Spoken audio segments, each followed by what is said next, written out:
नमस्कार मेरे प्यारे बच्चों। अभी सुबह के 4:15 हो रहे हैं और आज जो टॉपिक हमें पढ़ना है उसके लिए वास्तविक में यही ब्रह्म मुहूर्त का समय उचित है।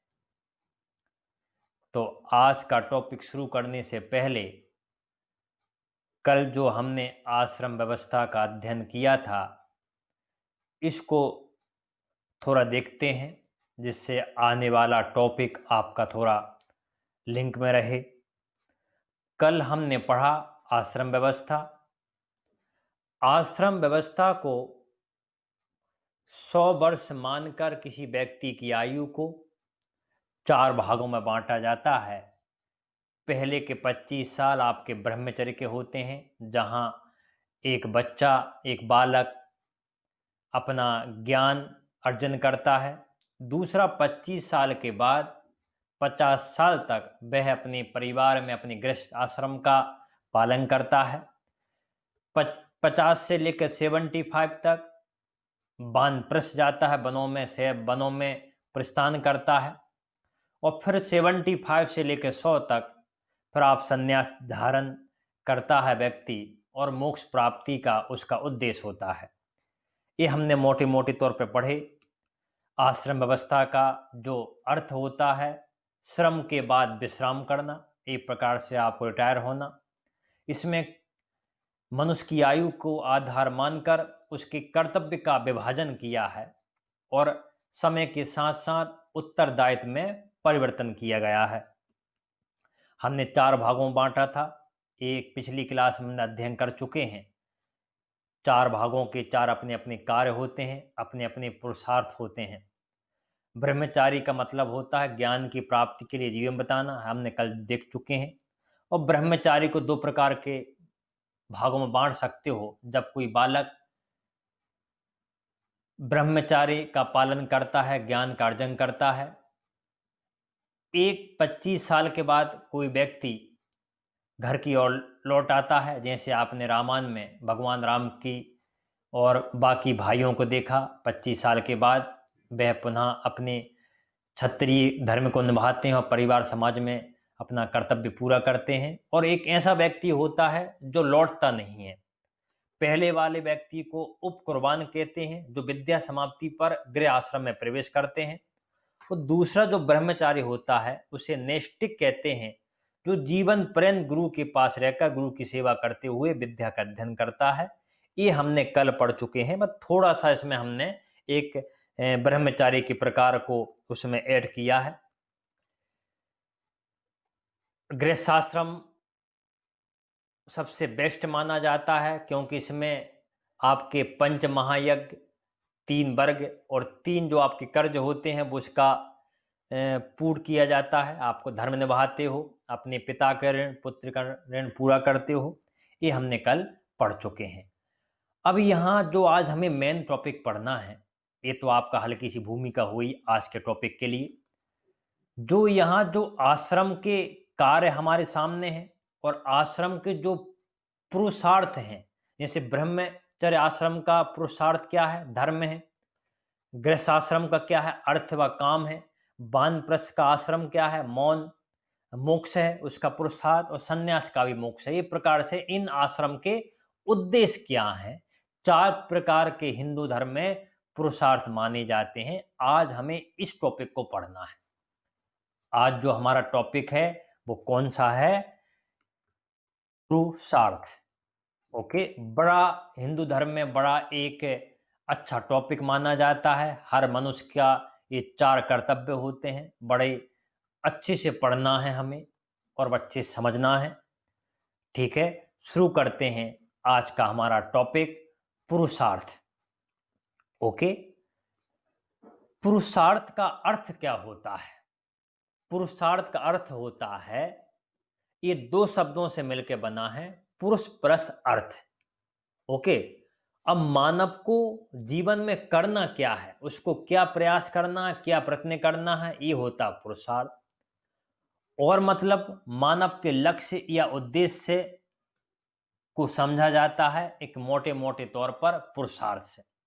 अपने दो भागों में बांटा, पुरुष और अर्थ। पुरुष का मतलब होता है पुरुष, अर्थ का मतलब होता है एक प्रकार से उद्देश्य या काम। तो मानव को क्या प्राप्त करने का प्रयास करना चाहिए, ये होता है पुरुषार्थ। ओके, मोटे मोटे तौर पे आप समझ सकते हैं। अब पुरुषार्थ ये इसके लिए ये मेन काम क्या करता है, मनुष्य और समाज के बीच में संबंधों की व्याख्या करता है। ओके, आज थोड़ा ध्यान रखें, आज का टॉपिक थोड़ा आध्यात्मिक टॉपिक है, थोड़ा आपको हल्का समझने की कोशिश करना है। तो मनुष्य तथा समाज के बीच का संबंध की व्याख्या करता है पुरुषार्थ। ये आपके समय को बांटता है, आपकी आयु को बांटता है। ठीक है, कि कैसे कैसे आपको अपने आश्रम का पालन करते हुए जिन आप आश्रम में हो उसमें कौन से आपको उद्देश्य का प्राप्त करना है, ये चीजें हैं। तो लगभग दोनों हमारे लिंक में हैं। और पुरुषार्थ का उद्देश्य मनुष्य के भौतिक तथा आध्यात्मिक सुखों के मध्य तालमेल करना होता है। मनुष्य का उद्देश्य क्या होता है, चार प्रकार के लक्ष्य को प्राप्त करना। और ये पुरुषार्थ क्या करते हैं, जो भौतिक जीवन होता है, भौतिक जीवन मतलब जो आप जीवन यापन में जीते हैं, एक प्रकार से मटेरियल वाला जो जीवन जीते हैं, खाते पीते हैं और जो आप खुशियां प्राप्त करते हो, भौतिक जीवन जो अपन आम आम चीजों में आम इंसान कहता है, जो भौतिक जीवन है। आध्यात्मिक हल्का सा भौतिक से ऊपर और मानसिक के ऊपर चला जाता है। इसमें धर्म की बात करने लगता है, आत्मा परमात्मा की बात करने लगता है, सोचने लगता है रियल कौन सा धर्म है, कौन सा उद्देश्य, कौन सा कर्तव्य, रियल में सुख है या दुख है, रियल में सुख है या दुख है, दुख ज्यादा है या सुख ज्यादा है, मौत के बाद, मरने के बाद क्या होगा, पुनर्जन्म होगा या नहीं। अब टोटल अध्यात्म की बातें होती है। इन दोनों में भौतिक जीवन में जो आम इंसान जीता है, जो संत नहीं होता है, और आध्यात्मिक, इनके बीच में तालमेल बिठाड़ता है ये पुरुषार्थ। ओके, और इस पुरुषार्थ को मनु जी ने चार भागों में बांटा है। तो इसको चतुर्थ के नाम से जाना जाता है। और इसको प्रतिपादित किसने किया है, मनु ने किया है। मनु ने पुरुषार्थ को या एक प्रकार से जनक माने जा सकते हैं। ठीक है भैया, इतना आप देखो, फिर आगे चलते हैं।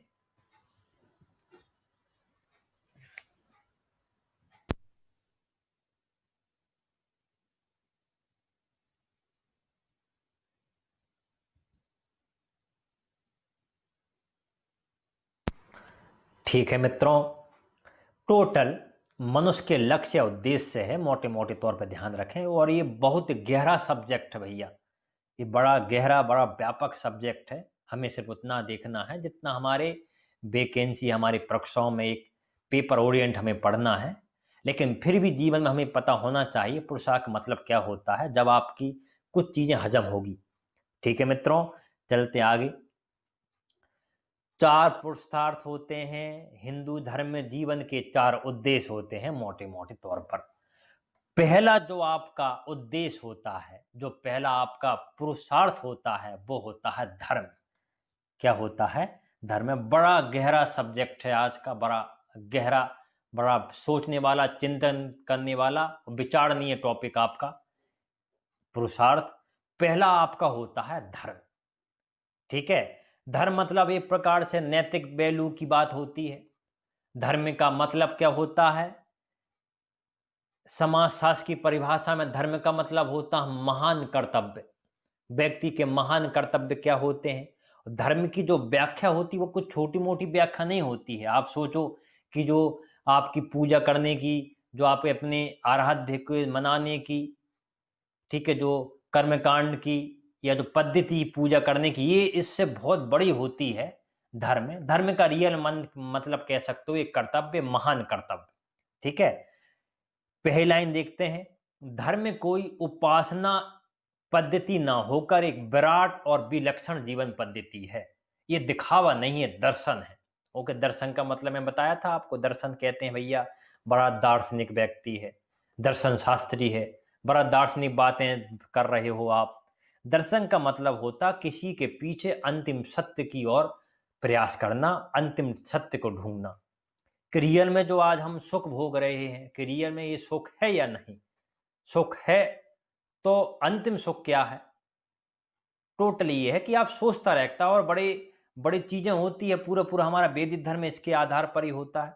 ठीक है, ऐसे हम सनातन धर्म नहीं कहते हैं। हिंदू धर्म को सनातन धर्म में उसकी प्राचीनता, प्राचीनतम और उसकी विशालतम या विशालता को देखकर कहा जाता है। ये किसी एक व्यक्ति की देन नहीं है। हिंदू धर्म में इसमें कई कई जन्मों का, कई कई लोगों का पता ही नहीं है ठीक कहाँ से निर्माण हुआ। कई लोगों का एक उनका विचारों का एक प्रकार से तालमेल करके पूरा समायोजन करता है। ये है वैदिक धर्म।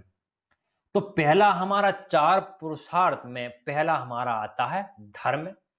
धर्म का मतलब यहाँ हमारा क्या है? महान कर्तव्य की बात हो रही है। ये स्पेशल आप अपने धर्म की बात मत करना है, पूजा पाठ की, ये तो होता ही है, लेकिन मेन हमारा धर्म क्या? हिंदू धर्म है। हिंदू धर्म में हमें माता पिता का सम्मान करना है, गाय माता की पूजा करना है, किसी को दुख नहीं देना है, किसी की हत्या नहीं करनी है, सबको जीवन जीने का अधिकार है। वसुधैव कुटुंब को हम विचारधारा मानने वाले हैं। ठीक है, हमारा भला के साथ साथ सबका भला, ये हमारे हिंदू धर्म के हमारे एक मेन उद्देश्य है। तो ये हिंदू धर्म की विचारधारा हो गई। पूजा पद्धति से बहुत ऊपर है धर्म। ठीक है, जो आपके आदर्श हैं वो आपका धर्म है। तो धर्म में कोई उपासना पद्धति ना होकर ये विराट और विलक्षण जीवन पद्धति है और ये दिखावा नहीं है। ठीक है, कहीं बैठ गए आप, ठीक है, और आप दिखावा कर रहे हो किसी पूजा पाठ के, ये नहीं है, इससे बहुत ऊपर है। मन की शांति, टोटल ये धर्म कर्तव्य की बात हो रही है, समझने की कोशिश करें। यह स्वयं द्वारा स्वयं की खोज है। धर्म में ज्ञान आचरण की खिड़की खोलता है। धर्म में आदमी को पशुता से मानवता की ओर प्रेरित करता है। ये पशु और मानव में अंतर क्या होता है, इसकी ऊपर ये सोचने की ये चीजें है। अनुशासन के अनुसार चलना धर्म है। हृदय की पवित्रता ही धर्म का वास्तविक स्वरूप है। और धर्म का सार जीवन में संयम का होना है। टोटल मोटे मोटे तौर पर अपन एक आध्यात्मिक तौर पर अपन ने ये चीजें की। तो समाज शास्त्र के आधार पर हम धर्म का मतलब महान कर्तव्य कहते हैं। जो व्यक्ति जैसा कर्तव्य निभाता वो धर्म है एक प्रकार से। और रियल में हम कहते हैं भैया गृहस्थ आश्रम में ब्रह्मचर्य के बाद व्यक्ति की शादी होती, विवाह होता, पति पत्नी एक साथ कसम खाते हैं और अपने धर्म का पालन करते हुए अपना आगे का काम शुरू करते हैं, या आगे अपना जो उनके कर्तव्य निभाते हैं। धर्म मतलब एक कर्तव्य होते हैं। धर्म में माता पिता की इज्जत करना, सम्मान करना, ये भी एक धर्म है। पिता का धर्म अलग होता है, माता का धर्म अलग होता है, पुत्र का धर्म अलग होता है, भाई का अलग होता है, गुरु का अलग होता है, प्रधानमंत्री का अलग होता है। ये भी तो धर्म है। और एक छोटा मोटा टॉपिक नहीं है, वो समझने की कोशिश करें। ये स्वयं द्वारा स्वयं की खोज है, ये धर्म है, आप खुद विचार कर सकते हो। और जानवर से मानवता की ओर प्रेरित करता है। अब जानवर और मानवता में अंतर क्या होता है? बड़ा चीजें होती है समझने वाली। ओके, अनुशासन वाला होता है, हृदय की पवित्रता होती है। और धर्म का सार क्या है? जीवन और संयम है, मेन संयम है। ये टोटल धर्म है।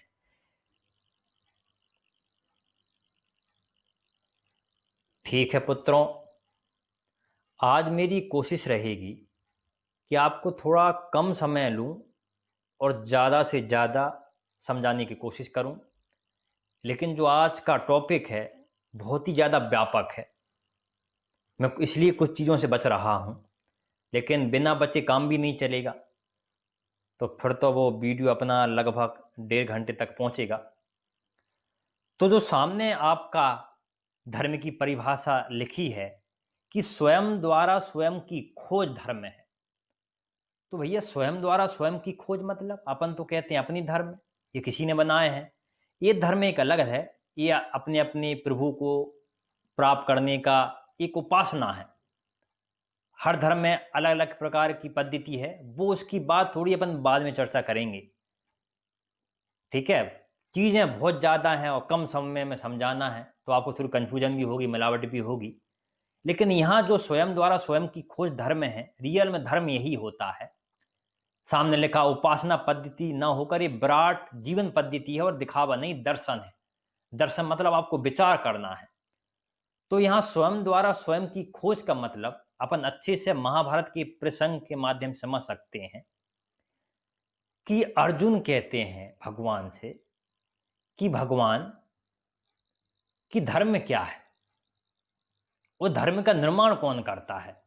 क्योंकि भगवान कह रहे थे बीच बीच में कि तू अपना धर्म निभा, अपना कर्तव्य निभा। तो अर्जुन यही कहते हैं कि धर्म का निर्माण कौन करता है, मेरा धर्म क्या होगा ये कौन बताएगा। तो वहां श्री कृष्ण कहते हैं जिस धर्म को या तुम्हारे धर्म को किसी दूसरे ने बनाया हो वो तुम्हारा धर्म कैसे होगा, कि तुम्हारे धर्म के बारे में कोई कैसा डिसाइड कर सकता है। फिर यहां पर परेशान होती है अर्जुन कि अच्छा ये कैसी प्रॉब्लम, कि मतलब मेरा धर्म मैं स्वयं बनाता हूं, कि बिल्कुल तुम स्वयं बनाते हो। तो एक कहानी सुनाते हो, कोई इस आप कहानी में कौन कैसा डिसीजन लेगा तो दूसरा कैसे बताएगा। तो धर्म का मतलब कर्तव्य ध्यान रखें। तो कहते हैं एक गांव में डाकू लोग हमला करते हैं। उस गांव में एक घर के अंदर एक पिता और पुत्र होते हैं। पिता का अंतिम समय चल रहा होता है, उदाहरण के लिए मृत शैया की में लेटा हुआ होता है, कुछ देर बाद वो परलोक सिधार सकते हैं। तो पिता कहते हैं पुत्र के मोह ज्यादा होता है बुढ़ापे में, पैसों के प्रति, पुत्र के प्रति, इन चीजों ज्यादा लगाव होता है। तो पिता कह रहा था पुत्र मेरे साथ रहो, और ये 100% पुत्र का कर्तव्य है, अंत समय में रहना ही चाहिए।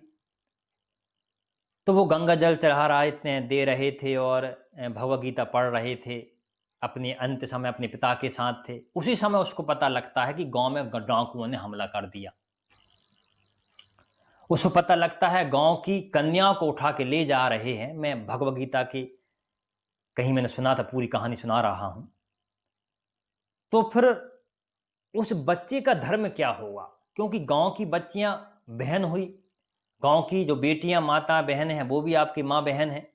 तो एक गांव का कर्तव्य भी है, आप उस गांव के निवासी हैं, देश के निवासी होते हैं, राष्ट्र के निवासी होते हैं, वो आपका कर्तव्य होता है, अपने देश के प्रति वफादार रहते हैं।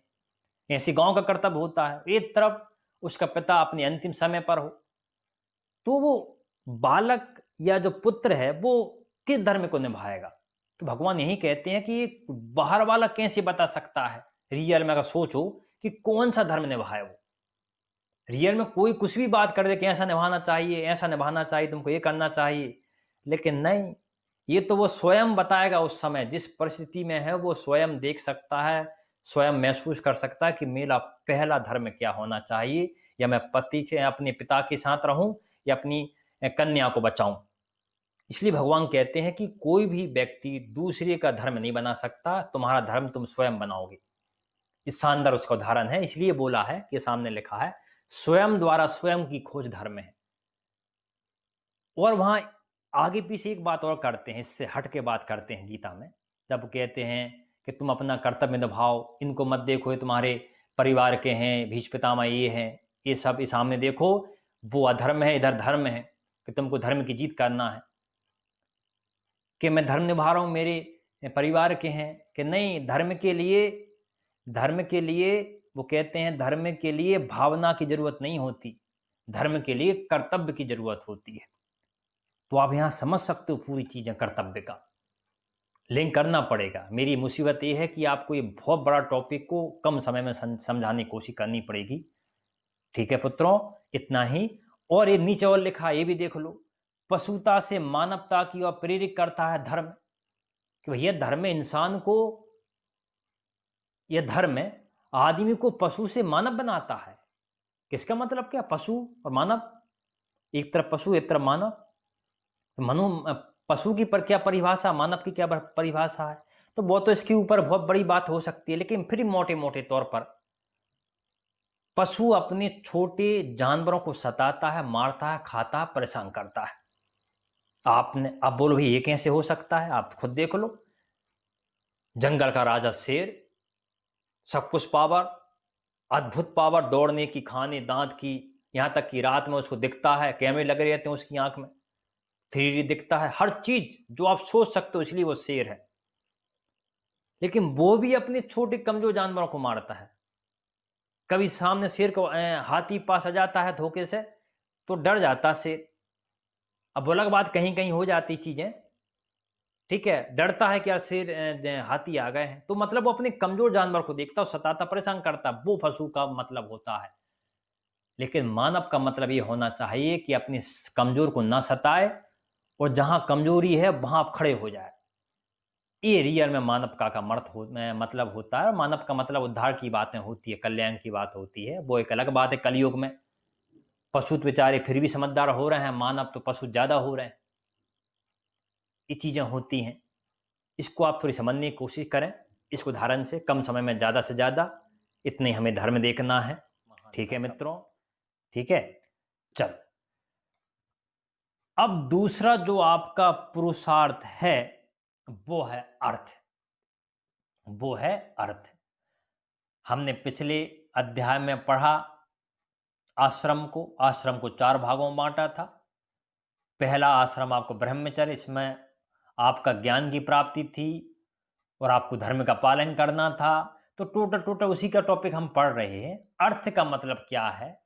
अर्थ मतलब होता है, अर्थ जो भी विचार और क्रियाएं भौतिक जीवन से संबंधित है वो है अर्थ की संज्ञा दी गई है। जो भी भौतिक जीवन जो आप वर्तमान में देख रहे हो, आपकी सुख सुविधाएं संबंधित जो भी चीजें हैं वो भौतिक जीवन है। यही भौतिक जीवन है। अपन नहीं कहते भैया ये संत बन गया, भौतिक जीवन को त्याग दिया। हम अंदर बैठे हैं, आज अपन सुबह क्लास ले रहे हैं, अब भौतिक जीवन में है तो यहाँ ठंड के बचने के लिए आप हीटर का उपयोग कर रहे हो, गर्मियों में आप एसी का प्रयोग करते हो। लेकिन संत तो उसे ना ठंड लगती ना गर्मी लगती है। ये चीजें होती हैं। तो रियल में जो भौतिक जीवन की बात होती है, आध्यात्मिक जीवन तो अलग हो जाता है। भौतिक जीवन जो वर्तमान में आप जो आसपास जी रहे हैं उसकी पूर्ति के लिए धन की आवश्यकता होती है। और आपके ग्रस्त जीवन में कल के हमने टॉपिक में देखा तो आपको अर्थ भी कमाना पड़ेगा। बिना अर्थ के, बिना पैसे के, बिना धन से कोई भी कुछ नहीं कर सकता, संसार नहीं चलेगा। नीचे वाली लाइन लिखा, अर्थ के बिना, धन के बिना संसार का कोई भी कार्य नहीं चल सकता। जीवन की प्रगति का आधार ही है धन। और आप जो वर्तमान में आप जो पढ़ रहे हो, आप जो तैयारी कर रहे हो, वो भी धन के लिए कर रहे हो। नौकरी लग जाए, धन के साथ साथ आप तो अच्छे काम ही कर पाओगे। आज मैं आपको पढ़ा रहा हूं तो मेरे पास धन है या मनी है, इसी समय आपको मैं सुविधा दे पा रहा हूं सुबह। ये चीजें होती है। तो टोटल धन मतलब एक प्रकार से जो भौतिक जीवन को प्राप्त करने के लिए जो चीजें होती, पैसे होते हैं, वो धन है। धन के बिना भूमि नहीं खरीद सकते, ठीक है, मित्र नहीं बना सकते, विद्या प्राप्त नहीं कर सकते, कला प्राप्त नहीं कर सकते, कृषि को आप टोटल इनको प्राप्त भी नहीं कर सकते। और यही भूमि, धन, पशु, मित्र, विद्या, कला, कृषि सभी अर्थ की श्रेणी में आते हैं। बिना पैसे के, बिना अर्थ के तो ये भी नहीं मिलेंगे आपको। ओके, ये चीजें हैं। तो आप जो पढ़ रहे हो, आप यहां गुरु दक्षिणा दे रहे हो, वो भी एक प्रकार का धन है। ठीक है, और उसके बाद उस पैसों के कारण जो आपको सुविधा मिल रही है, ये भी धन है। तो धन के माध्यम से, धन नहीं होता तो कोई सुविधा नहीं चलेगी। यज्ञ भी धन से होते हैं। आपने गांव क्षेत्रों में देखे होंगे, कि धन के आधार पर महायज्ञ होते हैं। ये चीजें होती है। तो गृहस्थ आश्रम में आपको अर्थ भी कमाना पड़ता है। बिना अर्थ के आप किसी भी धर्म का पालन नहीं कर पाओगे। कैसे पढ़ाओगे अपने बच्चों को, कैसे अपने परिवार का पालन पोषण करोगे, आप भरण पोषण करोगे। टोटल बिना धन के तो कुछ नहीं होने वाला, बिना अर्थ कुछ नहीं होने वाला। ओके। और कौटिल्य के अर्थशास्त्र में तो पूरा अर्थशास्त्र लिखा। अर्थशास्त्र मतलब कौटिल्य की जो अर्थशास्त्र थी वो अर्थ मतलब पृथ्वी संबंधित हुआ करती। वर्तमान के अर्थ तो पैसे संबंधित है। टोटल ये सभी भूमि, धन, पशु, मित्र, विद्या, कला, कृषि सभी धन की श्रेणी में आते हैं। ठीक है, जो आपको मैं विद्या दे रहा हूं ये भी मेरी धन की है, ये भी मेरा धन है। अच्छे अच्छे मित्र हैं आपके, वो भी आपके धन है। तो ये भी बहुत बड़ा व्यापक शब्द है। लेकिन कुछ भी काम करने के लिए, आपको कोई भी कर्तव्य निभाने के लिए आपको धन की पूर्ति करनी पड़ती है। बड़े बड़े महायज्ञ होते हैं, वो भी बिना धन के होते नहीं है। पूजा पाठ भी, दान दक्षिणा भी, आप जो पुण्य कमाओगे वो भी बिना धन के नहीं होंगे। तो धन तो आपको चाहिए। तो दूसरा हिंदू धर्म में जो पुरुषार्थ में सेकंड हमारा जो उद्देश्य होना चाहिए वो क्या है? अर्थ है। ठीक है, और सब समय बटे हैं। गृहस्थ आश्रम में आपको 3 चीजें करनी है। ये चीजें हैं, इतना देखो पर हम आगे चलते हैं।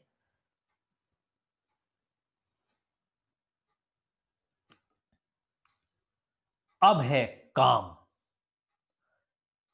काम जो आपका पुरुषार्थ है बड़ा और ही ज्यादा गहरा हो जाता है। इंसान और भगवान में जो अंतर होता है, चाहे आप बड़ा अंतर कह दो, चाहे आप छोटा अंतर कह दो, चाहे आप कंचित अंतर कह दो, वो मात्र यही है काम। कि हम ये जो टॉपिक पढ़ रहे हैं वह पढ़ रहे हैं हम आश्रम में। 100 वर्ष की आयु को हमने आश्रम को 4 भागों में बांटा। पहला आपका आश्रम ब्रह्मचर्य आश्रम। ब्रह्म आश्रम का जो पुरुषार्थ है वो धर्म है, जिसमें ज्ञान प्राप्त करना है और आपको धर्म के संबंधित चीजें देखनी है। और लास्ट के 2 संन्यास और वानप्रस्थ या वानप्रस्थ या संन्यास, उसका लक्ष्य क्या होता है? मोक्ष प्राप्त करना। जो मात्र 25 से लेकर 150 तक है, जो आपका गृहस्थ जीवन है, विवाह के बाद जो आपका जीवन है 50 साल तक, इसमें सिर्फ आपके 3 पुरुषार्थ की जरूरत पड़ती है। आपको धर्मी निभाना है, आपको यज्ञ भी करने हैं, अपने कर्तव्य निभाने हैं, पिता के, पुत्र के, दुनिया भर के, माता पिता, पत्नी, परिवार, समाज, देश, सब आपको कर्तव्य निभाने हैं। तो आपका गृहस्थ जीवन में धर्म भी आपका लक्ष्य होना चाहिए। दूसरा, इन सब की जरूरत को या धर्म को निभाने के लिए या कर्तव्य को पूरा करने के लिए आपको पैसे की जरूरत पड़ती है। तो गृहस्थ जीवन में अर्थ का भी महत्व है। और एक होता है काम। तो वो जो काम कर रहा है उसको जो एक प्रकार से सुख मिलता है हर एंगल से, ठीक है, अभी हम इसकी विस्तार से चर्चा करेंगे। तो वो भी उसका काम होता है और काम के माध्यम से सृष्टि का निर्माण भी होता है। ये चीजें होती है, आगे चलती भी है। अब यहां सिर्फ आपको इतना देखना है कि मात्र गृहस्थ जीवन में आपके 3 होते हैं, धर्म भी और आपका अर्थ भी और काम भी। काम सिर्फ आप गृहस्थ जीवन में है। ओके, तो इसको हम शुरू करते हैं। और दूसरे तौर पे अगर अपन यहां आध्यात्मिक तौर पे भी पढ़ेंगे, आध्यात्मिक जो नॉलेज है, ज्ञान है, उसको आपके भौतिक जीवन में समझाने की कोशिश करेंगे। आप जिस समय छात्र हैं, जो अपना ज्ञान अर्जित करते हैं, इससे लिंक करेंगे।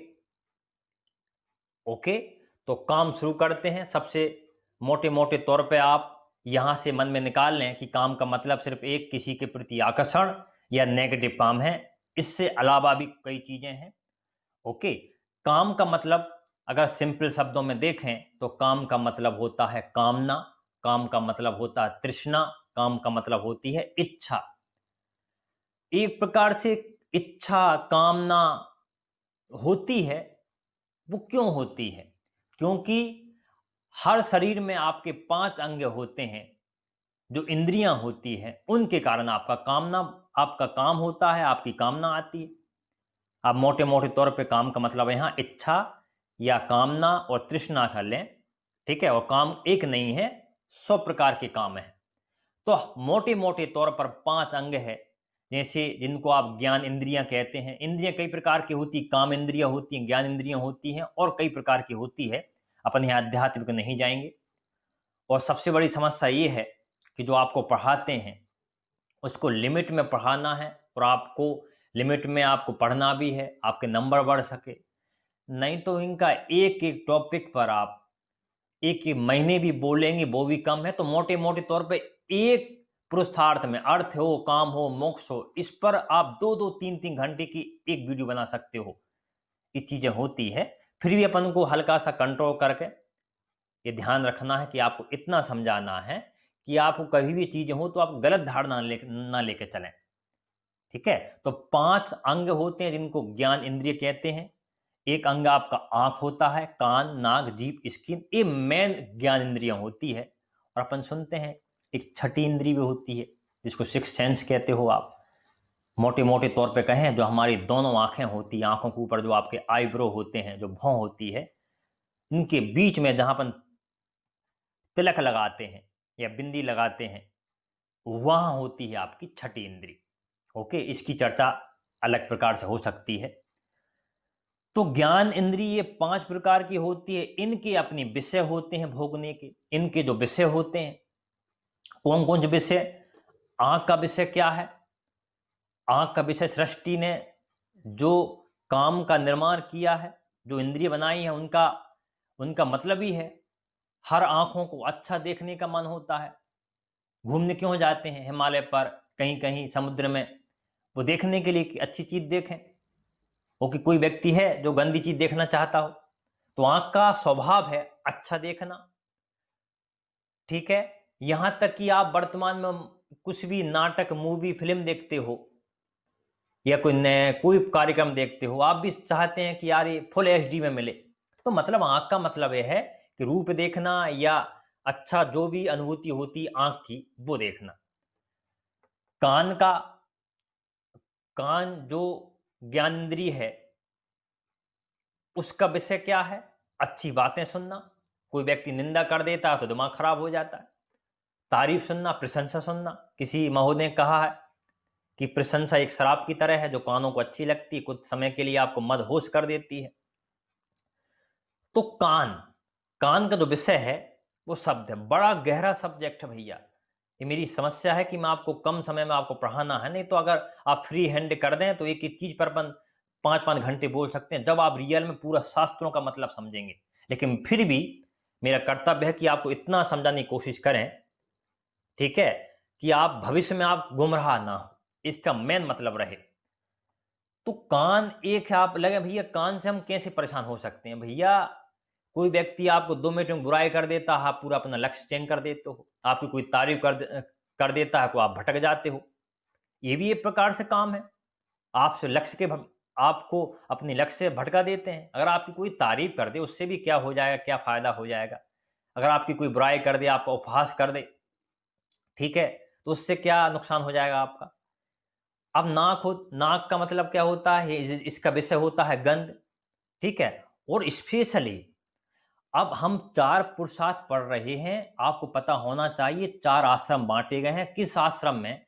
अगर अपन ब्रह्मचर्य आश्रम की बात करें, जहां मात्र ज्ञान अर्जन करना ही छात्रों का लक्ष्य होता है। अगर अपन आध्यात्मिक बात करें, जो भक्त होते हैं भगवान के, उनका मतलब क्या होता है? भगवान को प्राप्त करना होता है। दोनों ही। भक्त के द्वारा भगवान का मिलना ये भी असंभव है, बड़ी तपस्या करनी पड़ती है कि मुझे भगवान मिल गए। ओके, वो भी बेचारा जलता रहता है भगवान की खोज में। रामायण में आपने सबरी माता देखी हूं, कई दिन तक राम भगवान का इंतजार किया। वो भी भक्त हैं।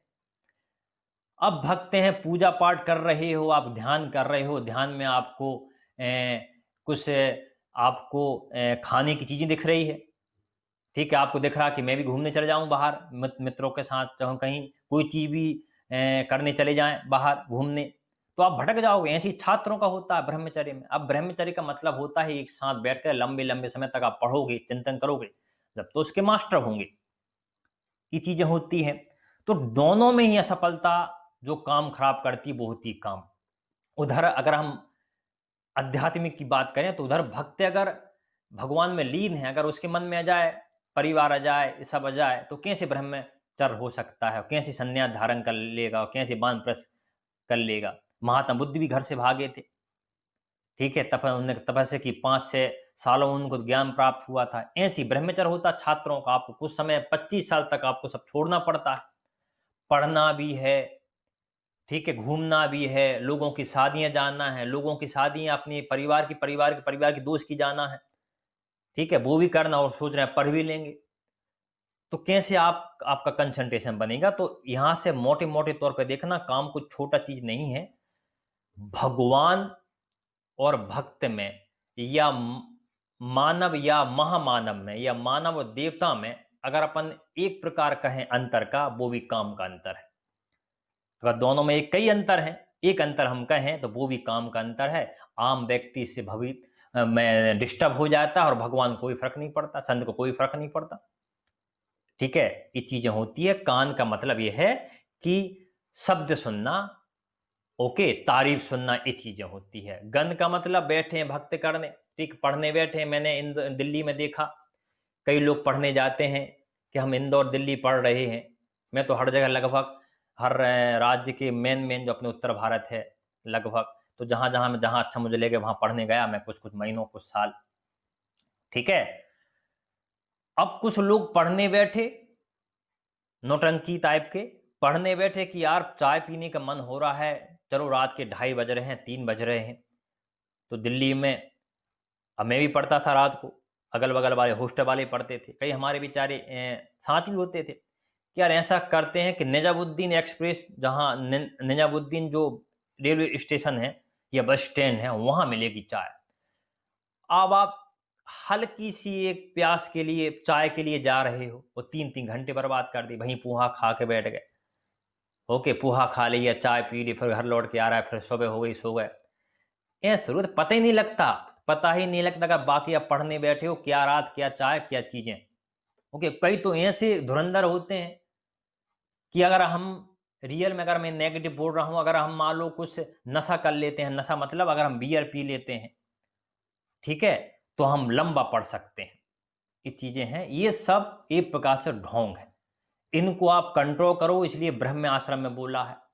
ठीक है। और सन्यास में तो, सन्यास और वानप्रस्थ जब भगवान को प्राप्त करोगे, वहां तो आप कोई कोई विकल्प ही नहीं है, बस एक ही है कि 25 साल के बाद अपना कर्तव्य निभा लेते हो। 25 मतलब वर्तमान का लिंक करें, शादी होने के बाद आपकी नौकरी मोकरी लग जाए, तो फिर आप अपने परिवार के साथ, और फिर अपन थोड़ी आप खाएं पिए घूमे घामे, ये चीजें हैं। अभी आपका फ्यूचर बना नहीं है, ये चीजें हैं, तो उसको बड़े समझने की बात है। जैसा हाल भक्त का होता है भगवान को प्राप्त करने का, भगवान लीन होता है, वैसी ब्रह्मचर्य में आप लोगों को पढ़ने का होता है। ठीक है।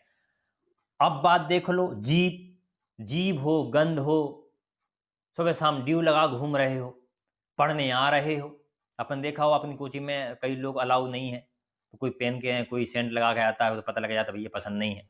ये चीजें होती है, मतलब एक पहले, अभी तो अपन ने बहुत दिन से नहीं देखा।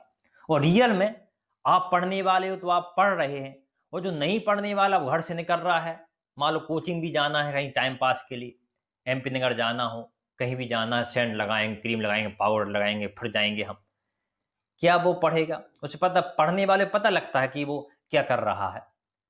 ये चीजें हैं, पूरा पूरा खाना पीना, ये पूरा पूरा काम है।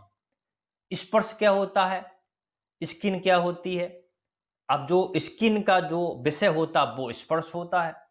यहां से आप समझ सकते हो, पॉजिटिव बता सकते हैं कि मान लो कोई पिता अपने, माता पिता अपने बच्चों से बहुत ही प्रेम करते हैं, बहुत ही उनको लगाव है, और ये तरफ भगवान का ध्यान कर रहे हैं, तो अपने बच्चे को स्मरण आ रहा है, तो कैसे भगवान को प्राप्त कर पाएंगे? ये माँ बाप अपने छोटे बच्चे को गले लगाते हैं या स्पर्श करते हैं या लाल प्यार करते हैं, स्नेह करते हैं, वो स्किन से होता है, ये अनुभूति होती है। अब मान लो उदाहरण के लिए वानप्रस्थ 50 साल के बाद किसी व्यक्ति ने वानप्रस्थ किया, जंगल में चला गया, खोज करता रहा, संत ऋषि मुनि से मिलता गया, और बीच में ही आ जाता है वो। और संन्यास आश्रम में तो भूल ही जाता है। वानप्रस्थ और संन्यास आश्रम जैसे भगवान का ध्यान करना है, देखना धरती में क्या, हम क्यों आए थे, क्या मतलब, ये सब आस्थाई चीजें हैं। उस समय उसको अपने बच्चों को स्मरण हो रहा हो, अपने परिवार का हो रहा हो, तो वो कैसे अपनी सफलता प्राप्त कर लेगा, कैसे मोक्ष प्राप्त कर लेगा, और बच्चों का मोक्ष, अच्छी नौकरी करना, ये चीजें हैं। तो टोटल काम का मतलब एक छोटी चीज नहीं है, आंख कान नाक जीभ स्किन, इससे भी और बड़ी चीजें होती हैं, बड़े स्तर पे होता, कुछ भी चीजें ले लो। आप पढ़ने बैठे, आपके परिवार में शादियां हैं, तो आप बैठ गए 10 दिन पहले, ठीक है, आप यहां तक कि आपके परिवार तो ठीक है, चलो भैया, ओके, आपके मित्रों के शादी में चले गए, आप पढ़ने बैठे, आपका कोई मित्र है, चलो यार आप घूम के आते हैं, कुछ चाय माय पी के आते हैं। ये जब ही भटक रहे हो जब आपको लग रहा है इससे काम होगा, इससे बिना कुछ होने वाला नहीं है, ये सब फालतू बातें हैं, और मैं आपको और अच्छे से समझाऊंगा ये चीजें। लेकिन ये सब्जेक्ट आपके जीवन भर के लिए है, ध्यान रखें। कोई भी काम करें, कोई भी काम करें, पूरी बाधा आपकी काम है। हल्के से नंबर नहीं आए, 4 5 10 नंबर बढ़े नहीं है, फिर आप किसी ने तारीफ कर, अरे आप तो टॉपर हो, बस हो गए भवीभूत हम, ओके, हो गए डिस्टर्ब हम। किसी ने बुराई कर दिया, अरे कितने दिन से पढ़ रहे हो तुम, क्या पढ़ोगे, ऐसा वैसा, हमारा बच्चा यहाँ पढ़ रहा, हमारा बच्चा हम उस कोचिंग पढ़ रहा, इतने में भटक गए आप, पता कुछ नहीं है। यही तो काम होता है। आपने देखा हो कुछ बच्चे डिस्टर्ब हो जाते हैं तो चले जाते हैं, तो घर बैठ जाते हैं परमानेंट। तो लगातार निरंतर आपको, भगवान एक दिन में नहीं मिल जाता, ये नौकरी अच्छी अच्छी एक दिन में नहीं मिल जाती, आपको लगातार परमानेंट निरंतर रहना है। और निरंतर जब रहोगे पुत्रों, जब आपकी ये काम होती है, जो चीजें होती हैं फालतू, इनसे आप कंट्रोल में रहो। ठीक है, अब हल्का सा अपन यहां और देखते हैं कि शरीर के 5 अंग जिनके द्वारा प्राणियों को बाहरी जगत या उनकी वस्तुओं का ज्ञान होता है, ये इंद्रियों की सुख की इच्छा होती है, वही काम है। काम मतलब सिंपल आपके शब्दों में, काम मतलब इच्छा, काम मतलब कामना, काम मतलब तृष्णा। ठीक है, और बुद्धि के द्वारा विषयों को भोगता हुआ सुख को अनुभव करता है। जो सुख है, जो सुख है ना, वही सामान्य रूप से काम है। काम का मतलब सिर्फ एक ही नहीं है। ठीक है, किसी के प्रति आकर्षण, ठीक है, किसी के प्रति नेगेटिव भावना, किसी के प्रति एक प्रकार से काम वासना, ये यही मतलब नहीं है, बहुत बड़ा एक लेवल है, पूरा खेल डिस्टर्ब करने का है।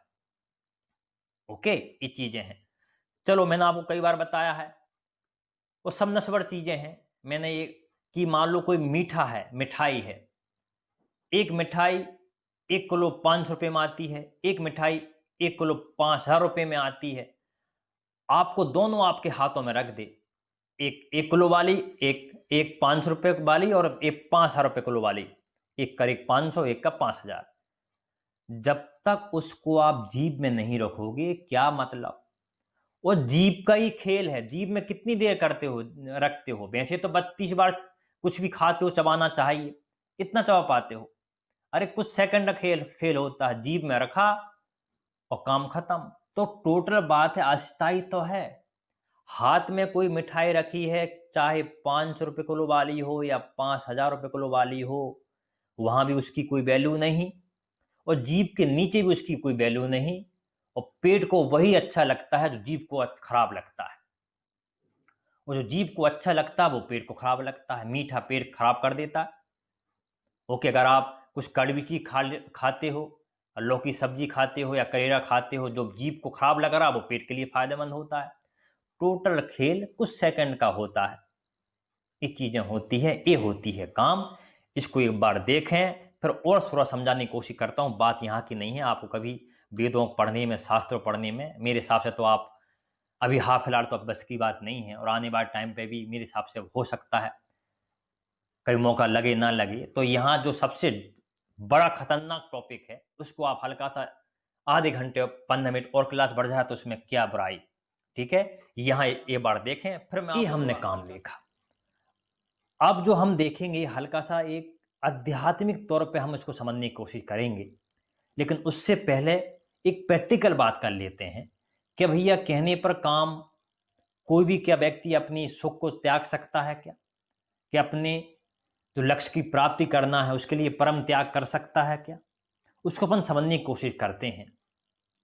लेकिन एकदम ये चीजें इतनी आसान नहीं होती है। कुछ संत देखे होंगे, वो तपस्या करते रहते हैं, बचपन से 11-12 साल की उम्र में अपना घर त्याग देते हैं, फिर परम ज्ञानी बन जाते हैं, फिर संत बन जाते हैं। वो भी 15-15, 20-20 साल जो लेक्चर देते हैं, इतना आसान नहीं होता। 15-15, 20-20 साल वो ब्रह्मचर्य का पालन करते हैं, सब त्याग करते हैं, सब सुख को छोड़ देते हैं। जब वो बोल पाते, ये नहीं है कि कल बोलना शुरू कर दिया और शुरू कर दिया काम। लेकिन फिर भी धीरे धीरे कोई काम को खत्म करने का या अपने सुख को खत्म करने का जो प्रयास करता है, वो एकदम नहीं होता है। एकदम कोई मानव महामानव नहीं बन जाता है, धीरे धीरे छोड़ता है। ठीक है, कोई भी व्यक्ति, इसको मान लो मीठा पसंद है तो एकदम नहीं छोड़ देगा मीठा। वो कल ज्यादा खाता था, सुबह शाम खाता था, अब तो धीरे धीरे कम खाएगा। ठीक है, महात्मा गांधी की आपने कहानी सुनी होगी। एक माँ महात्मा गांधी के पास आई कि मेरा बच्चा गुड़ बहुत खाता है, मीठा बहुत खाता है, इसको कुछ उपदेश दें। कैसा करो, इसको 2-3-4-5 दिन बाद लेके आओ, 7 दिन बाद। कि ठीक है, फिर 7 दिन बाद माँ आती है। फिर महात्मा गांधी बोलते हैं कि पुत्र, मीठा मत खाया करो, खराब रहता है पेट के लिए, दांतों के लिए, ज़्यादा हर चीज़ अति खराब रहती है। फिर माँ परेशान की, मैं 2 बार आई हूँ महात्मा गांधी जी बापू। उस दिन बोल देती है बात छोटी, कि छोटी बात नहीं है पुत्र ये। मैंने आगे खुद छोड़ा उसको, एकदम नहीं छोड़ दिया, कल खाया कब छोड़ दिया मैंने। 7 दिन बहुत तपस्या की, जब छोड़ पाया मीठा, जब मैं बोल पाया बच्चे को मीठा छोड़ दे बेटा। इतना आसान नहीं होता है। कोई भी चीज ले लो, आप भी वर्तमान में अपनी घर को छोड़कर दूसरे शहर में पड़े हैं, टिफिन का खाना खा रहे हैं, टिफिन में कहीं कांकरोच निकल जाता है, कहीं मकड़ी निकल जाती है, कहीं आपकी कुछ चीज में निकल जाती है। जो भी अपने घर को छोड़कर पढ़ रहे हैं, अभ्यास कर रहे हैं, ये भी त्याग है। क्या आपको अपने माँ-बाप की याद नहीं आती होगी? अपने घर का सुख प्राप्त नहीं होता होगा? आराम से सीक्रेट अपना रूम, अपना ही सब कुछ। यहाँ हॉस्टल में पड़े रहते हो, अपनी किराए से रूम में पड़े होते हैं, कहीं मकान मालिक चिल्ला रहा है। ये भी तो झेल रहे हो, ये सहन कर रहे हो, ये भी तो त्याग है। ये भी तो काम को अलग कर रहे हो आप। अपनी बात और छोड़ दो, कुछ लोगों की बात करें अपन, अगर आप मान लो अपन महात्मा बुद्ध की बात करें, क्या महात्मा बुद्ध को इतना आसान था कि अपने राहुल पुत्र को छोड़कर चले गए, अपनी बेचारी धर्म पत्नी जिसने सेवा की हो उसको छोड़ के चले गए, उसके अधीन बैठी होगी। उनको मालूम था ये तो ठीक है, लेकिन मुझे परम ज्ञान प्राप्त करना है कि जो पूरे मानव जाति के लिए काम करना है। इतना आसान रहा होगा छोड़ना? रात को चले गए होंगे छोड़कर, बिना बोले, सोते हुए वक्त छोड़ के चले गए थे। उनकी खुद धर्मपत्नी कहती है पर हमसे बोल तो देते आप। ये चीज हुआ करती है। क्या चलने के बाद उनको मन में नहीं आया होगा कि इतना आसान नहीं था, मैं क्यों आया? क्या एकदम भगवान परम ज्ञान बन गए होंगे? 5-6 साल होंगे तपस्या की, विधान किया, कई बार खाना याद आया और कई बार भूखे पड़े रहे, फिर उनको ज्ञान प्राप्त हुआ। क्या भगत सिंह के लिए इतना कठिन काम था, काम को छोड़ना, सुख को छोड़ना? उनके माँ बाप नहीं थे क्या? ठीक है, कुछ लोग कहते उनकी प्रेमिका भी रही थी। कितना कठिन काम था भगत सिंह को फांसी में झूलने का? क्या उनको सुख की प्राप्त नहीं, कि उनके माँ बाप की सेवा करने की इच्छा नहीं थी क्या? वो भी सुख था, सुख देने का भी सुख था। क्या अशफाक खां उल्ला खां को उनको सुख नहीं था? क्या उनके घर में अम्मी जान नहीं थी? क्या अब्बा नहीं थे? क्या उनके भाई बहन नहीं थे? वो भी सोचते होंगे सुख प्राप्त करने के लिए। उनने सोचा कि चलो भैया, पूरा देश मेरा है, पूरी कौम मेरी है, आज मैं ही इतनी मेहनत कर रहा हूं, फांसी को सह रहा हूं, तो कल आजाद भारत होगा, आजादी मिलेगी तो मेरी कौम, मेरा परिवार, मेरा देश आजाद भारत में सांस लेगा। ओके, क्या 20 आवर के लिए इतना कठिन का, इतना आसान था काम को छोड़ना? कि उनकी पूरी फैमिली बेचारी अंडमान निकोबार में थी, उनके भाई अंडमान में थे, उनको पता ही नहीं था मेरा भाई भी यहाँ अंडमान में है। दोनों आपस में ये बात टकरा गए थे बेचारे, कि बहुत यातना दी जाती थी वहां। क्या उनको सुख नहीं था? क्या उनको सुख नहीं भोगना था क्या? उनके परिवार को नष्ट कर दिया, उनके परिवार के घर को तोड़ दिया, माँ बाप बेचारे इधर परेशान होते रहे। कि वर्तमान में हमारे सैनिक चाइना से लड़ते हुए मारे जाते हैं, कोई सिर काट देता है, उनको अपना परिवार नहीं है, उनका अपना काम नहीं है क्या? उनको अपना सुख नहीं देना है कि अपने बच्चे याद नहीं आते होंगे? आपने मूवी देखी होगी, लेकिन वो भी अपने भारत माता की सेवा करने के लिए, परम कर्तव्य निभाने के लिए। बात आती है अगर अपना आध्यात्म को लेकर चलें कि भैया इस काम को हम कैसे रोकें। ये मैं यहाँ थोड़ा शास्त्रों या भगवत गीता का उदाहरण लूंगा कि अगर आपके हृदय में कोई काम जागृत हो जाए, कुछ भी काम जागृत हो जाए, इमोशनल हो जाए, कुछ भी हो जाओ, तो आप परेशान हो जाते हैं अपन। तो उस समय क्या करें? उस समय हमें ये करना है कि हमें तटस्थ भूमिका अपनानी होगी, ना हम अहंकार करें। कुछ लोग देखते होंगे, नहीं कल से तो पढ़ाई शुरू, अब मुझे मूवी नहीं देखना, मुझे अपने दोस्तों के साथ नहीं जाना। ठीक है, ऐसा अहंकार ना करें, बिल्कुल न्यूट्रल हो जाओ ना। आप उसके बारे में सोचो मत। पढ़ने बैठे तो जो मेन लक्ष्य है उसके बारे में सोचें आप। ठीक है, और ये भी बोल सकते हो कि अगर ये मैं शास्त्रों के अनुसार या भगवत गीता अनुसार बता रहा हूं एक अपने शब्दों में, कि ये भी बोल सकते हो ये मेरे मन में काम नहीं है, मेरे में काम नहीं है, सॉरी, मेरे में काम नहीं है, मन में काम है। ये मन का चीज है, मन तो पूरा अदृश्य अंग है, मन तो कोई अंग ही नहीं है। अदृश्य अंग है, सबसे खतरनाक अंग है वो तो। मन दिखता भी नहीं और अदृश्य अंग है। अगर भगवत गीता पढ़ें तो आपको बहुत अच्छा लगेगा वहां। और ध्यान रखें, कुछ लोगों को धारणा होती है कि ठीक है, कि ऐसा करते हैं, आगे चाय पी लेते हैं या कोई ड्रिंक कर लेते हैं, फिर हम पढ़ना बैठ जाएंगे, इसकी हम ये क्रिया पूरी कर लेते हैं, खा पी लेते हैं, फिर हम भगवान भज लेंगे। इससे कभी मन, इसमें कभी काम की इच्छा पूरी हो ही नहीं सकती। मतलब मोटे मोटे तौर पर शास्त्रों में लिखा है, इसे भोगने से नष्ट नहीं होती, जितना भोगेंगे और इच्छा होगी। आज इस दुकान की चाय मन होगा चाय, ठीक है, ये चीजें होती हैं। तो आप ध्यान रखें, अगर आप सोचते हैं कि अगर आपने गलत धारणा बना ली कि जितना मैं परेशान हो रहा हूँ यार, एक बार कुछ चीज़ खाना पीने मिल जाए और या कोई एक बार मैं घूम के जाऊँ बाहर, फिर पढ़ने बैठूंगा, मेरा पढ़ने का मन लगा है लेकिन मन हो रहा है कि एक बार बड़े तालाब घूम के आ जाता हूँ या एक मूवी देख के जाते हैं टॉकीज में और फिर पढ़ने बैठ जाऊँ, ये बहुत बड़ी भूल है। ठीक है, इसमें तो आपकी और भावना बढ़ जाएगी, फिर नई मूवी देखने आओगे, फिर चले जाओगे, आज बड़ा तालाब फिर छोटे तालाब की बात करोगे। ठीक है, फिर पढ़ने बैठ जाए तो ये हो नहीं सकता, तो आपको ये टोटल झूठ है। तो मतलब टोटल ये है कि आपको चेष्टा ही नहीं करनी। ओके, टोटल न्यूट्रल हो जाओ, कुछ भी नहीं है, मेरे में मन है, मेरे में काम नहीं है, मेरे में कुछ भी सुख की बात ही नहीं हो रही, मुझे पढ़ना है, इस पे ध्यान देखना है और सुख की प्राप्ति देखनी है तो फिर आईएएस बनने के बाद देखना है। अगर आपको कोई लगता है, अगर आपको कोई मीठा बहुत पसंद है, अगर आपको मीठा बहुत पसंद है तो ये मत बोलो कि मीठा मुझे बहुत पसंद है, इसको हटाओ, मुझे मीठा नहीं खाना, शुगर हो जाएगी।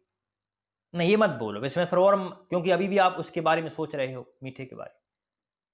ठीक है, हटाओगे तो ये मत बोलो, ये टोटल बोलो भैया आप तो इस मीठे के बारे में मत सोचो, ना हटाने की ना खाने की। खाओगे आज आपको कहीं, आप पता ही है आपको कितनी प्रकार की मिठाई होती, कहीं काजू मलाई, कहीं दुनिया भर की मलाई होती है, रसमलाई।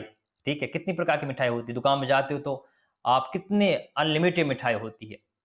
तो आज इस मिठाई की बात आई, कल दूसरी मिठाई की बात होगी। अगर ये मत बोलो कि भैया मैंने कल सोच लिया मुझे मीठा नहीं खाना है, मुझे शुगर है, मुझे मीठा नहीं खाना है, शुगर हो जाएगी तो मेरा डिस्टर्ब हो जाएंगे पूरा मेरा। तो मीठे के बारे में अभी सोच रहे हो तो मीठे के बारे में सोचना ही है, आप दूसरे प्रकार की मीठा सोचो। ठीक है, सोचो कि यार मैं आईएएस बन जाऊंगा, वो कितना मीठा है, अब मेरी नौकरी लग जाएगी, वो कितना मीठा है, दुनिया के पूरे काम कर सकता हूं मैं, गृहस्थ जीवन के पूरे मैं अच्छे कर्तव्य निभा सकता हूं। ये भगवान का भक्त है, जब भगवान तपस्या कर तो उसके मन में आता है कि यार पकवान बन रहा है घर में, ठीक है, कुछ चीज हो रही है, कुछ खाना पीना, कितनी अच्छी चीजें हुआ करती थी, उसके बारे में सोच रहे हो। ये देखो कि यार भगवान का रियल में भक्ति की बात करें कि भगवान कितना सुपर नेचुरल पावर रही होगी, तो आप हल्का सा लिंक कर सकते हो। यहाँ आपको मैं भगवान भक्ति की बात नहीं बता रहा हूँ, वो वहां उनका काम है, वो खतरनाक काम है, आज तक किसी को दर्शन नहीं हुआ, वो कितना बड़ा खतरनाक काम हो सकता है। यहाँ तो आपको पता है, पढ़ने के बाद कलेक्टर बनते भी हैं, ये तो छोटी सी बात है, वहां तो अनलिमिटेड है। यहाँ तो आपके सामने हजारों कलेक्टर घूम रहे हैं, मुझे बताते हैं, इंटरव्यू देते हैं, लेकिन किसी इंटरव्यू दिया कि मैंने देखे हैं भगवान। तो दोनों ही हाई फाई काम है, वहां से आप अपने में लिंक कर सकते हो। और आप देखे होंगे बड़े बड़े जो कलेक्टर बन जाते हैं, कोई अच्छे पद पे होते हैं, वो कहते हैं भगवत गीता हमने पढ़ी है, हमने शास्त्रों की चीजें ली है। बड़े बड़े संत मुनि रहे, बड़े बड़े अब्दुल कलाम जी रहे, उनने भी कुछ चीजें पढ़ी हैं, अब तो वो दमदार कुछ बात सफल हो पाते हैं। ठीक है, ये चीजें होती है। तो टोटल आपको चेष्टा नहीं करनी है किसी प्रकार से, ना नेगेटिव ना पॉजिटिव, उसके बारे में चर्चा मत करो, दूसरी प्रकार की चर्चा करो। ठीक है, अगर आपको मीठा खाने का मन हो रहा तो ये मत देखो, ये सोचो कि मुझे कलेक्टर बनने के बाद कितना मीठा रस है, कि आगे पीछे गाड़ियां चलेगी, पुलिस वाले रहेंगे, सम्मान मिले, ये कितना मीठा है, तो ये सोचें आप। इस चीज को अपन श्री भगवत गीता से एक श्लोक समझ सकते हैं। उसमें एक श्लोक में भगवान श्री कृष्ण अर्जुन से कहते हैं कि क्रोधाग भगवते सम्मोहा, सम्मोहा स्मृति विभ्रम, स्मृति भ्रंसाद बुद्धिनाशो, बुद्धिनाश प्रशस्ति। मतलब सीधी बात यह है कि अगर आपने काम का और जो काम को, जो आपकी कामना को, इसको सुख समझ लिया, एक प्रकार से आपने उसको सुख समझ लिया और उसकी पूर्ति नहीं हुई, अगर पूर्ति नहीं होगी तो गुस्सा आएगा, क्रोध आएगा, और क्रोध आने से आपके विचार, आपकी स्मृति लोप हो जाएगी, मतलब नष्ट हो जाएगी। और जब स्मृति, आपका विचार नष्ट हो गया तो बुद्धि का नाश हो जाएगा। और जब बुद्धि का नाश हो गया पार्थ, तो फिर व्यक्ति के विनाश में कितना समय लगता है, ये चीजें होती। उन्होंने पूरा शानदार काम का उदाहरण समझाया भगवान श्री कृष्ण ने, ये चीज है, इसको बड़ी समझने वाली चीज है। ठीक है, चाहे आईएएस का पद प्राप्त करना हो या आपको कोई भी लक्ष्य प्राप्त करना हो, चाहे किसी भक्त को परमात्मा प्राप्त करना हो या मोक्ष प्राप्त करना हो, और इसी संदर्भ में भगवत गीता में कहा है, जो इन सब काम के संस्कार को मिटा दे सम आत्मा, वही महात्मा, वही महात्मा। कौन को अच्छा नहीं लगता घूमने घामना, कोई आप बाहर आप घूमने नहीं जाओगे, ठीक है, 2-3 रोटी खाओगे तो लंबा पढ़ सकते हो आप बैठकर।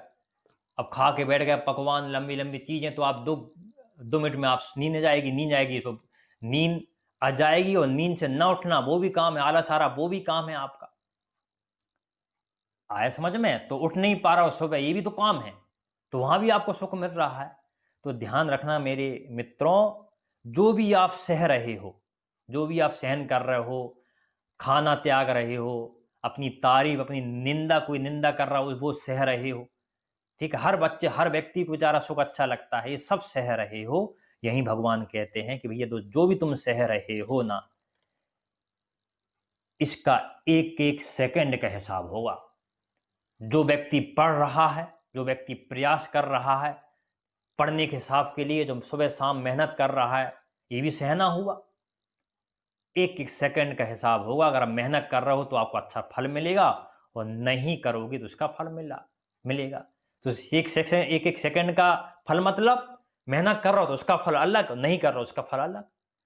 टोटल बात ये है। तो आपको चीज ध्यान रखनी है भैया, ठीक है। ये है, और अंतिम यही बात है कि भगवान और भक्त में रियल में किंचित मात्र फर्क होता है, वही काम का होता है। और जो बहादुर लोग होते हैं, जो महान लोग होते हैं, ये काम को बस में करना, ये सब, इस सबको होल्ड करके ब्रह्मचारी मतलब ब्रह्म मतलब जो आप पढ़ रहे हो, आप छात्र हो, यही वही व्यक्ति कर सकता जो शौर्यवीन हो या बहादुर हो। कायर का खेल नहीं है ये। 2 मिनट 2-3 घंटे में अगर इधर उधर हुआ तो भटक जाता अपनी पढ़ाई से, ठीक है।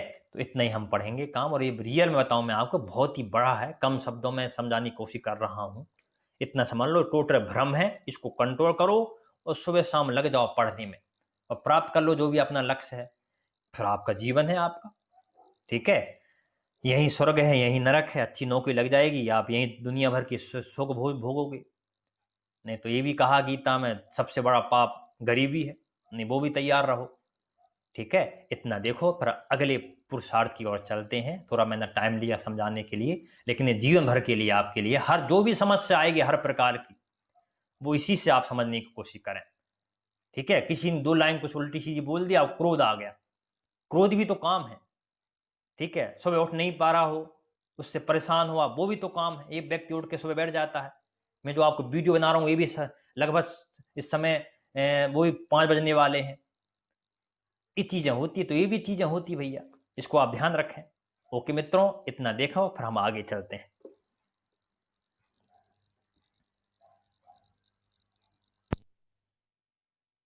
ठीक है भैया, अब चलते हैं अगले पुरुषार्थ की ओर।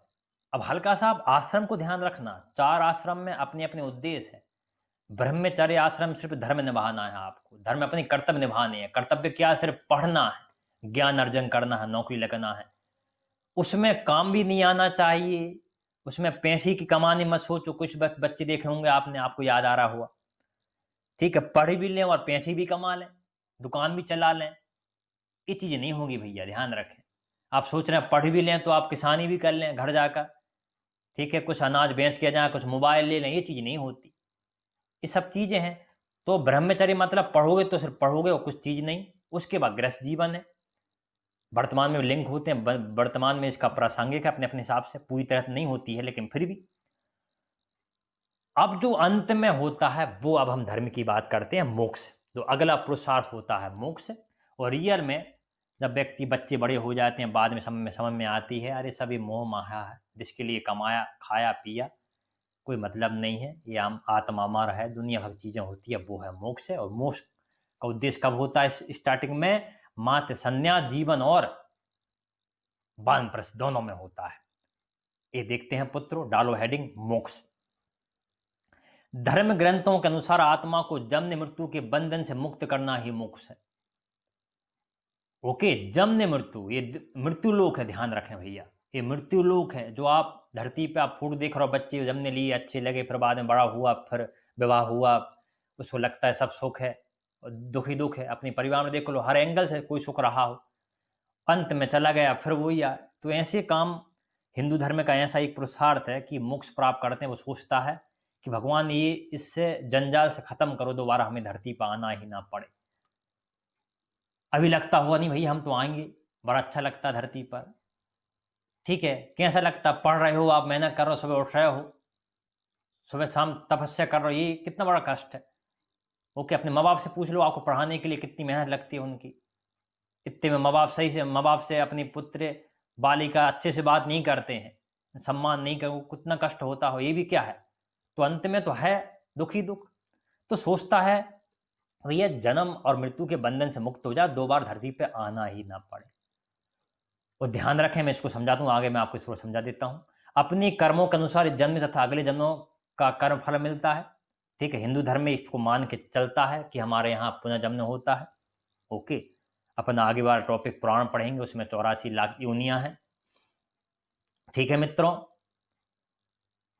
अब हिंदू धर्म में पुनर्जन्म का चीजें हैं वो इसलिए है कि कुछ भी काम करोगे, आपको जितने भी आप देख रहे हो दुनिया भर की चीजें, कोई अमीर है, कोई गरीब है, कोई पेड़ है, कोई भालू है, कोई गधा है, कोई सूअर है, कोई पक्षी है, कोई चींटी है, कोई मच्छर है, ये ऐसी थोड़ी मिल जाते हैं।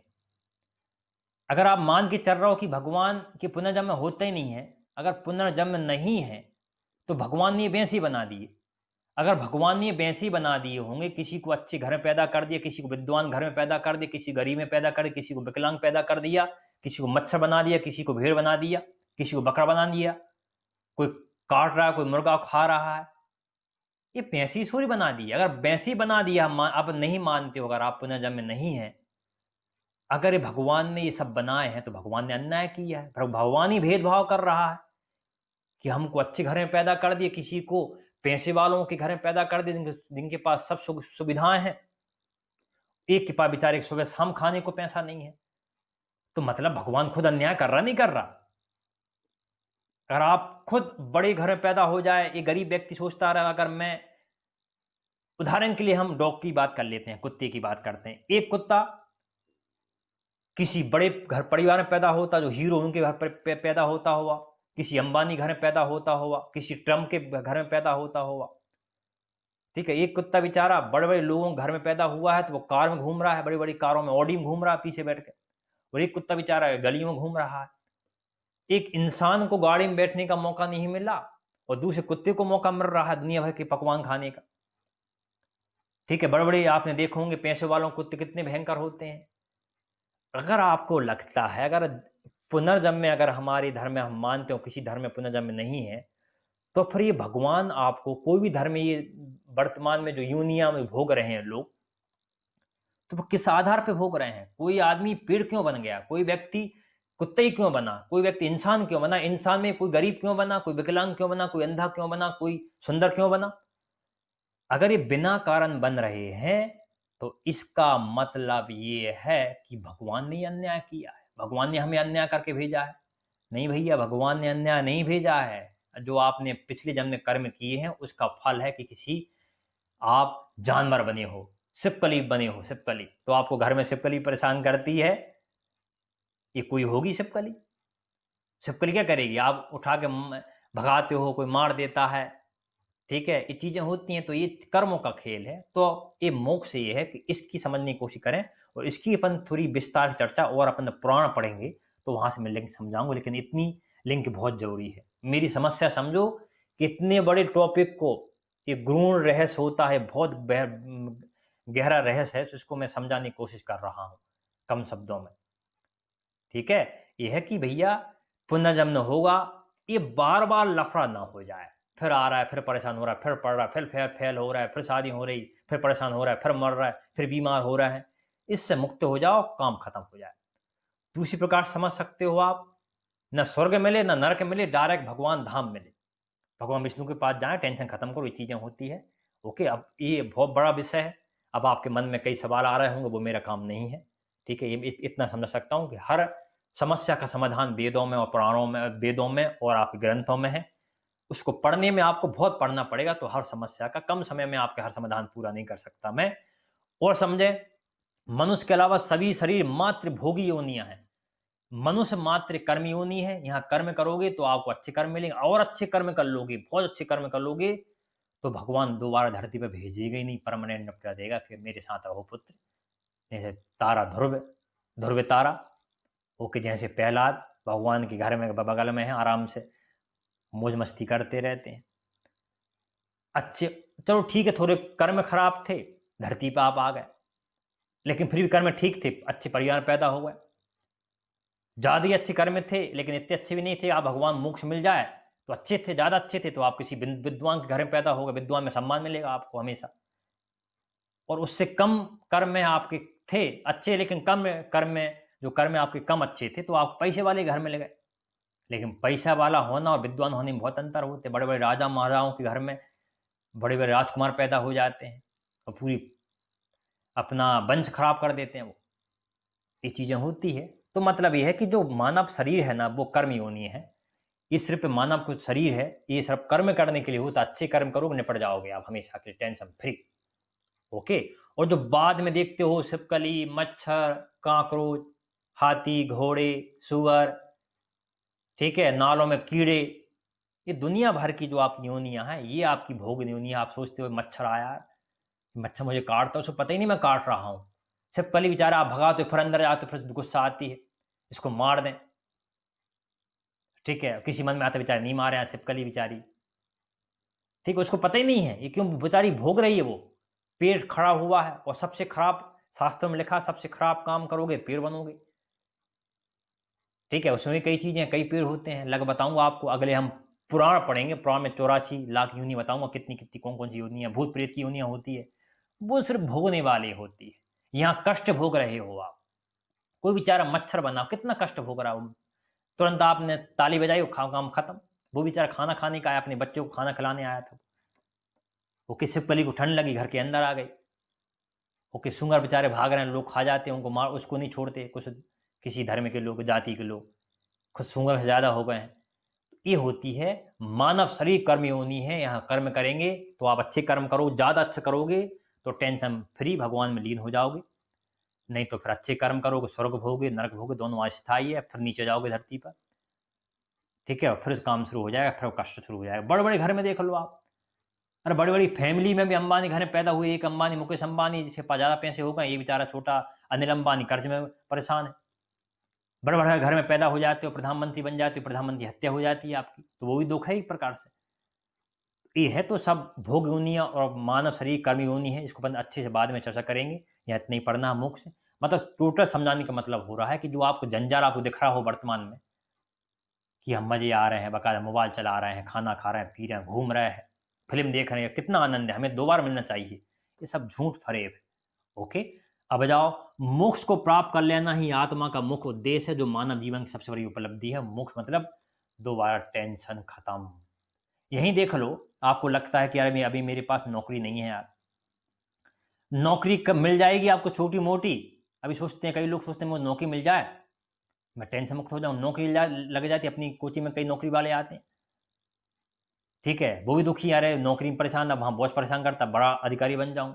बड़ा अधिकारी बन जाते हैं तो उनसे बड़ा अधिकारी बैठा, कलेक्टर बैठे, कलेक्टर बन जाते, मूर्ख मंत्री बैठे हैं, अनपढ़, वो चमका रहे हैं कलेक्टरों को, गाली दे रहे हैं, तो दुनिया भर की चीज़ें।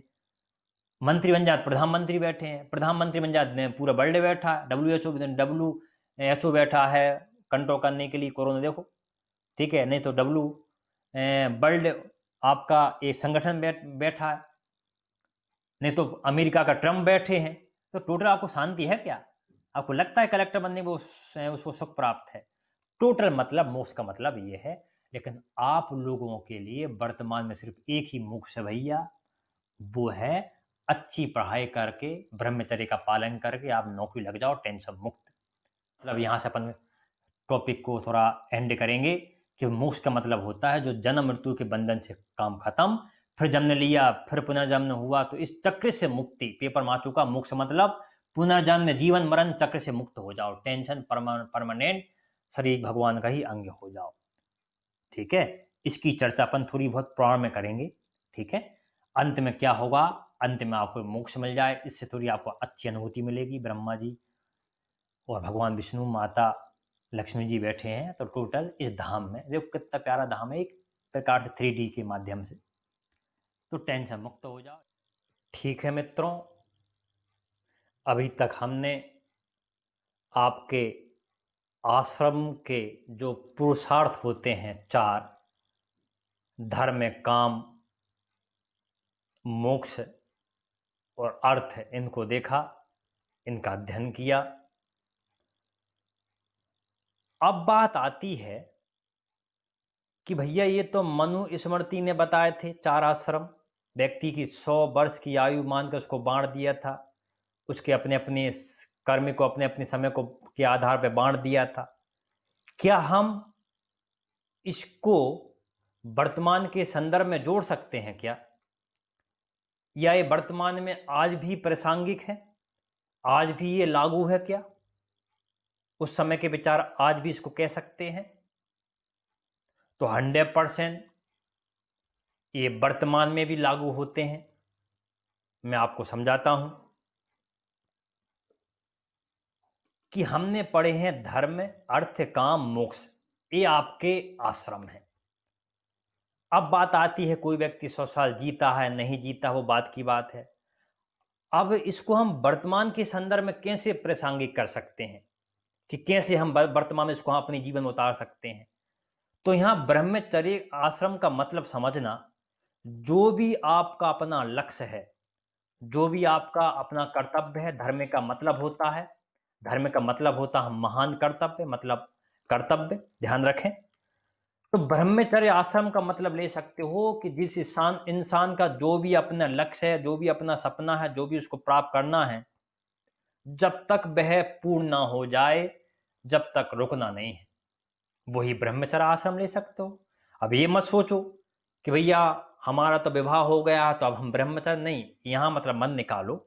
सीधा मतलब ये है कि भैया जब तक आपकी नौकरी न लग जाए, आप कलेक्टर न बन जाओ, जो भी आपकी वैकेंसी की जो आप प्राप्त करना चाहते हो, कोई मैनेजर बनना चाहता है, कोई रेलवे अधिकारी बनना चाहता है, कोई पुलिस वाला बनना चाहता है, जो भी आपके लक्ष्य हैं, कोई मुख्यमंत्री बनना चाहते हैं, तो आप जब तक मत रुको जब तक आपके लक्ष्य पूरे ना हो जाओ। इसलिए ब्रह्मचर्य आश्रम का कार्य क्या होता है? ज्ञान प्राप्ति, मेहनत करना है। ब्रह्मचर्य आश्रम जिसको क्षत्रिय बनता था वो क्षत्रिय भी सीखता था, ये चीज हुआ करती थी। तो ब्रह्मचर्य आश्रम का जो पुरुषार्थ होता है वो धर्म होता है, धर्म का मतलब कर्तव्य होते हैं। कर्तव्य जब तक ना मिले जब तक निभाओ, ये 25 साल हो या 30 साल हो। अब कोई सोच रहा हो भाई हमारा विवाह हो गया, क्या हम ब्रह्मचर्य आश्रम में नहीं है? ऐसा कुछ नहीं है, आप ब्रह्मचर्य आश्रम में। अगर आप शादीशुदा हैं, अगर आप कलेक्टर बनना चाहते हैं, कोई नौकरी आप वर्तमान में देखते होंगे भाई बहनों को, ठीक है, मित्रों को, कि वो लगे हुए हैं पढ़ाई में कि हमें प्राप्त करना है, तो आपका ही ब्रह्मचर्य आश्रम है। आपने देखा होगा एक महिला कलेक्टर बनी थी, उसका छोटा बच्चा भी था, ठीक है, अपने छोटे बच्चे को अपने माँ बाप के पास छोड़ देती है, बेचारी सुबह शाम मेहनत करती है और बाद में कलेक्टर बन जाती है। उस समय लग रहा होगा आपको भैया कैसी माँ यार, बच्चे को थोड़ा समय रोक कर खुद पढ़ने में लगे हैं।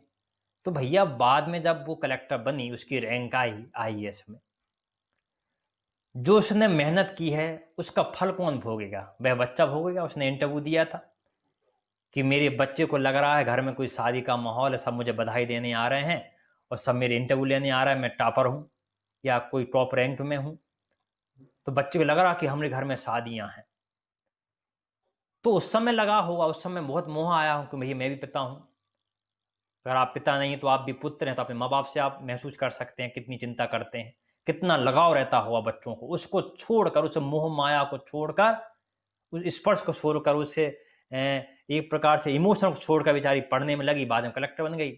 अब जीवन उसका उद्धार हो जाएगा। अब रियल में कलेक्टर बनने के बाद जो उसका ग्रस्त जीवन है, आप देखना उसका बच्चा भोगेगा, कितनी शानदार उसकी परवरिश होगी। यही आपका ब्रह्मचर्य आश्रम है।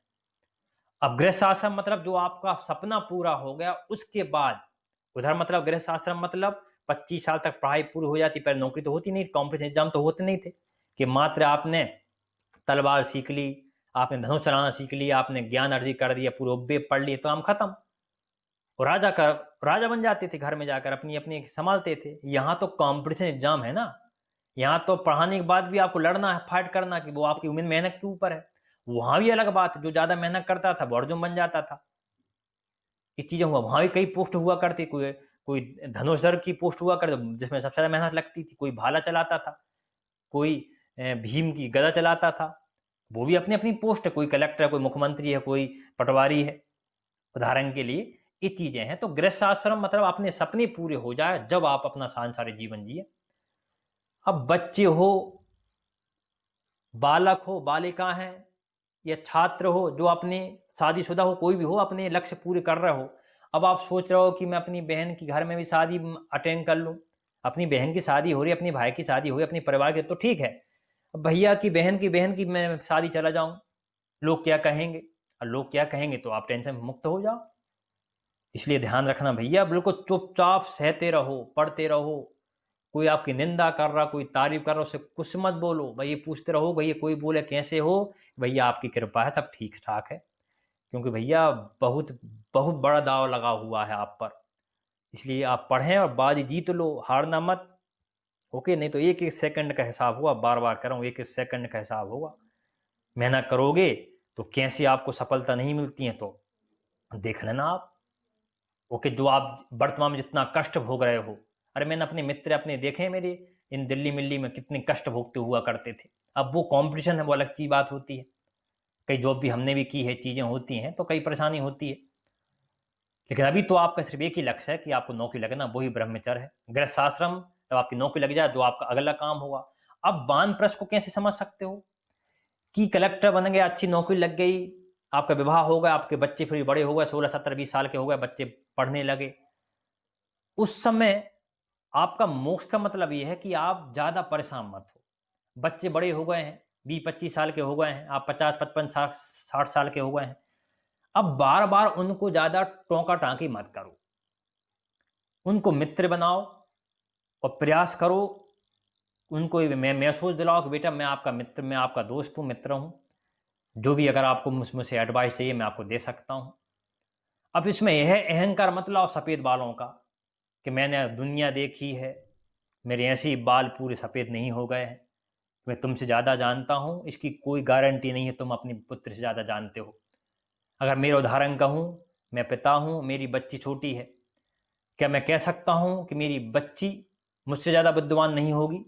तो किस आधार पे कह सकता हूँ? कोई मेरे पास गारंटी है क्या? आपको लगता हो अभी, भैया आपको इतना तो आप मानते होंगे, आप मुझसे पढ़ रहे हो, तो भैया आप ज्ञानी हो।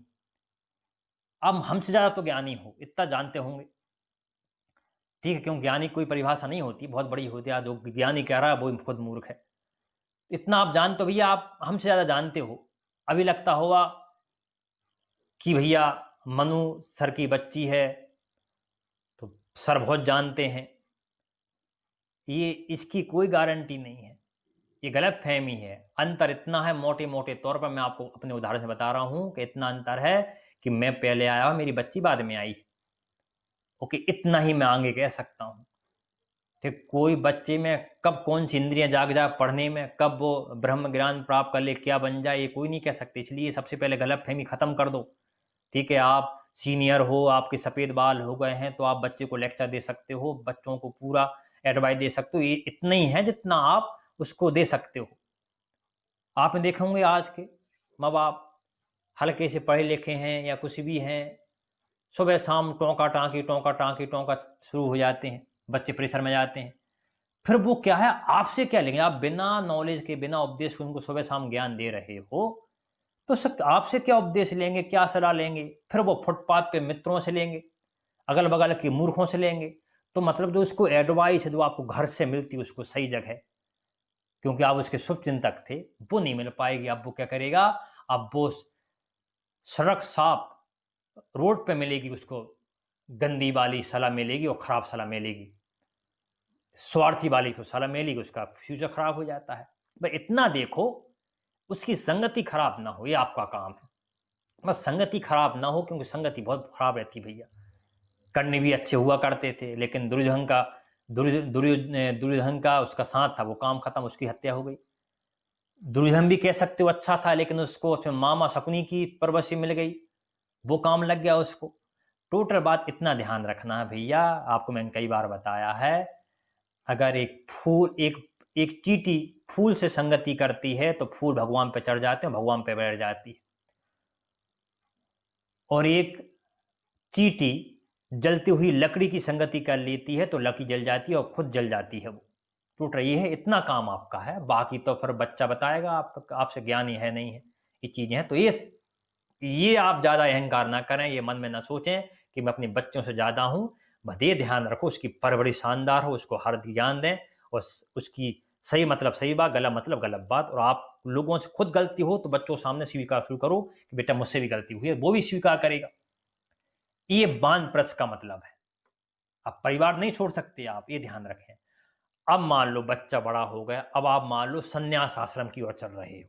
अब आपकी आयु कितनी हो गई, भगवान की कृपा 75 हो गई। अब बच्चे का विवाह खुद हो गया, बच्चे का विवाह हो गया, बच्चे के बच्चे हो गए।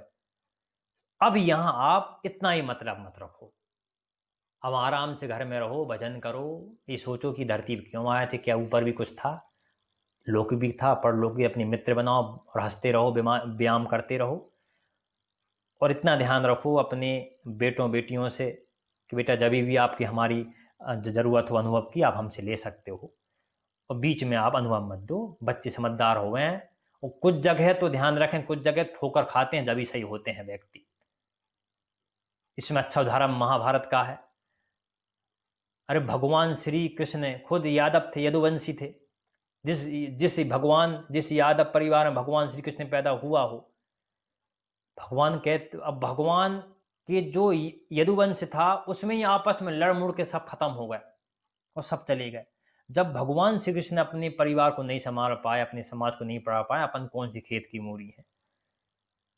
तो कुछ समय आएगा, अपने आप समझ जाएंगे, अपने आप होगा, ठोकर आएगी अपने आप हो जाएगा। ये ध्यान रखें, कोई ऐसी ठोकर न मिल पाए कि वो कभी सुधर ना पाए। इतना आपको ध्यान रखना। इससे क्या होगा, वो सही सलाह आपसे लेगा, मित्र मानेगा। ये वर्तमान में भी लागू होता है। मोक्ष का मतलब अब बूढ़े पता लगे हैं, 75 के ऊपर पहुंच गए, 80-85 साल हो गए हैं, बैठे हैं घर में, ठीक है। बेटा बेटी भी बड़े हो गए, उनकी खुद में आपके बेटों के खुद आप दादा बन गए हैं, पोता पोती हो गए 20-20 साल के। जब भी आप लेक्चर दे रहे हैं कि बहू ऐसा, अरे बेटी कहाँ जा रही है, जा रही है, तो फिर ये मतलब ये फिर आप किस में लग गए, फिर आप वही मोह माया में फंस गए हैं। फिर आपका जीवन होगा, फिर आप पैदा होंगे, फिर भालू कुत्ता बनेंगे, बिल्ली बनेंगे, या अच्छे काम करोगे फिर आएंगे, फिर वही परेशानी होगी। ओके, यहाँ भगवान का नाम लें और अपना अपना कर्म करें और अपने अपने सुपर नेचुरल पावर को आप भजें। कुछ कोई भी हो, कोई नास्तिक कहे कि मैं भगवान को नहीं मानता, उसकी गलत फहमी है, ठीक है। अंतिम सत्ता वही है, इसमें कोई डाउट की बात नहीं है। मैं तो मानता हूँ कोई भी धर्म है, अपने अपने धर्म में अपने अपने भगवान अल्लाह जो भी हो आपके, ईसा मसीह हो, आपके गुरु नानक देव, उनकी पूजा करें। और यहाँ 75 में भैया सब भगवान आपके हाथ में, और टेंशन मुक्त रहें। ज़्यादा पैसे कमा लो तो आप कई अच्छे काम कर सकते हो, यज्ञ करा सकते हो, आश्रम बना सकते हो, गरीबों के लिए स्कूल खोल सकते हो, ये आपका मोक्ष है। पैसे नहीं रहेंगे, कुछ नहीं रहेगी, पूरा पूरा ब्रह्म आश्रम में अगर नौकरी नहीं लगेगी, पूरा काम खराब हो जाएगा। इतना पैसे कमाओ कि कुछ दान कर सके, किसी बच्चों को आप उद्धार कर सको, गरीबों का उद्धार कर सको, किसी बच्ची कन्या दान कर सको, हिंदू हो मुस्लिम हो सबका निकाह कर सको। ओके, अंत में 5,000 तो अपने गांव में अस्पताल बना दो, मंदिर बना दो, मस्जिद बना दो, कुछ भी चीजें हो। तो यही आपका वर्तमान में संन्यास आश्रम है। ये आप ध्यान रखें, बड़ा अच्छा टॉपिक है, इसलिए ध्यान रखो भैया। ये आज का टॉपिक आपका पूरा हुआ, इसको बड़े अच्छे समझना है, उसको याद करें, पढ़ें, नंबर तो आपके गलत नहीं होंगे। अगला टॉपिक हमारा रहेगा पुराण, कुछ चीजें आपके अपन पुराण में बात करेंगे, ठीक है भैया। धन्यवाद, जय हिंद, जय भारत।